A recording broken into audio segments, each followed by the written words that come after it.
కోతికి కొబ్బరి చిప్ప దొరికినట్లు నా చేతికి కొబ్బరి దొరికిందనమాట. వేడి వేడిగా దోసలు వేసుకుందాం అనేసి కిందకైతే వచ్చేసాను.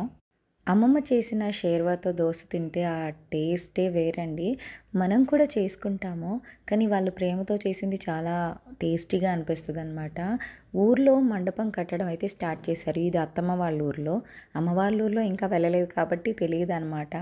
సో, ఒకటి గమనించారా? మనం ఊరు వెళ్ళగానే అందరూ వచ్చి ఇంటికి ఎప్పుడొచ్చారు? ఎలా ఉన్నారమ్మా? ప్రయాణం జరిగిందా? అని అడుగుతారు కదా! అందులో ఎంత ప్రేమగా అనిపిస్తుందో. కొంచెం వర్క్‌కి రెస్ట్ ఇచ్చి ప్రశాంతంగా అనిపిస్తుంది. మీ అందరికీ తెలుసు నాకు శారీ అండ్ జ్యువెలరీ బిజినెస్ ఉంది అనేసి. సో, దాంట్లో కొంచెం బ్రేక్ తీసుకొని ఊరొచ్చామనమాట.